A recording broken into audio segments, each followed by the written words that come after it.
అందరికి నమస్తే నల్లో మీకోసం ఈ రోజు మంచి బర్నింగ్ టాపిక్ పట్టుకొని వచ్చిన. బర్నింగ్ టాపిక్ అనగానే ముందుగల మీకు ఏం యాదికొస్తుంది? చెప్పండి. ఏం యాదికొస్తుంది అంటే పెట్రోల్, డీజిల్, గ్యాస్ ఈ ముందుగాల గుర్తొస్తుంది. ఎందుకంటే అవి మనకు బయట దేశం నుండి వస్తాయి కాబట్టి. రెండు దేశాల మధ్య యుద్ధాలు చేయబట్టి ఇప్పుడు మన దేశంలో ఈ తక్లీఫ్ నడుస్తున్నది. నిన్న మోడీ సార్ కూడా చెప్పిండు, అన్ని సామాన్లు సరుకులు జర జాగ్రత్తగా ముందే తీసి పెట్టుకోండ్రి, జాగ్రత్తగా ఉండుండ్రి అని చెప్పిండు. గంతే, ఇక మనోళ్ళు ఆగుతారా? మోడీ సారు జాగ్రత్తగా అని చెప్పంగానే ఏడ లాక్డౌన్ పెట్టేస్తాడో, ఏడ మొత్తమే ఏమైపోతుందో అని చెప్పేసి ఆలోచించి ఈ పని ముంగటేసుకున్నారు. కానీ బంకుల కాడైతే ఏమ్మా దారుణం అంటే దారుణం. 2-3 గంటలు 4-5 గంటలు ఉంటున్నారో అన్నలు నాకైతే తెలియదు. కానీ అగో చూడుండ్రి ఎంత లైన్లు కట్టిండ్రో. ఆటోలకి సిఎన్జి దొరుకుతలేదు, బండ్లకి పెట్రోల్ చక్కగా దొరుకుతలేదు, పెట్రోల్ బంకులు బంద్ పెడుతున్నారు, కారోళ్ళు లైన్లు కిలోమీటర్ కమానం లైన్లు కట్టిండ్రు. వాళ్ళ పరిస్థితి చూడుండ్రి. అంటే ముందు జాగ్రత్త ఇదంతా. ఆల్రెడీ మనకు ఒక ప్లాన్ ఉంటది, వారంలో ఒక ట్యాంక్ ఫుల్ చేపించుకొని ఆఫీస్కి పోను రానుకు మనకు సరిపోతుంది, అట్లా పెట్టుకుంటాం. కానీ ఇట్లా ముందు జాగ్రత్త చెప్పంగానే మనోళ్ళు లాగుతారా?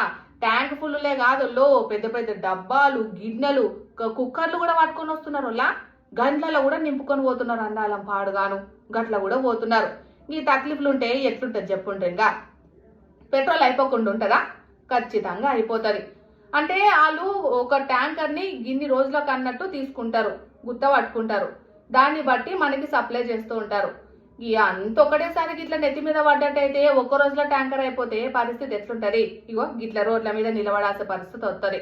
అయ్యే కాదు, ఇక గ్యాస్ బుడ్డిల పరిస్థితి కూడా గట్లనే ఉన్నది. ఇంటికి గ్యాస్ బుక్ చేస్తే 3 రోజుల్లో 2 రోజుల్లో 4 రోజులలో వచ్చేది. ఇప్పుడు వారం అయిపోయి 10 రోజులు అయిపోయి గ్యాస్ బుడ్డి వచ్చుడు లేదు, తీసుకునుడు లేదు. మరి ఇక ఆడికే పోయి లైన్లు కట్టాల్సిన పరిస్థితి వచ్చాయి. ఎందుకంటే మనోళ్ళు ముందు బుకింగ్, అడ్వాన్స్ బుకింగ్లు చేసుకొని ఈ పరిస్థితి వచ్చింది. ఇవన్నీ ఒకటైతే ఈ రోజుల్లా రోడ్ల మీద పోతుంటే నేను 2 అన్నల్ని చూసిన.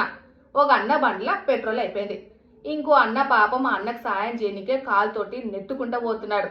మరి వాళ్ళది ఎంత మంచి స్నేహబంధమో చూస్తుంటే మస్తు పాయరం అనిపించింది. స్నేహం అంటే ఇదేరా అన్న పాట కూడా వాడాలనిపించింది వాళ్ళని చూస్తుంటే నాకు. కానీ ఆ అన్నని నేను పారడైస్ కాడ చూసినలా, గాడికని కాలుతోటి నెట్టుకుంటూ వచ్చిందంటే అమీర్పేట దాకా గా తువ్వకు పోయేదాకా అట్లనే నెట్టుకుంటూ పోతున్నాడు. ఒక్క పెట్రోల్ బంక్ కూడా ఆగాలి, అదే ఒక్క పెట్రోల్ బంక్ కాడ కూడా ఆగలే.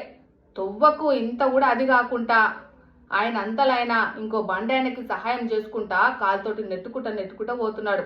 చూస్తుంటే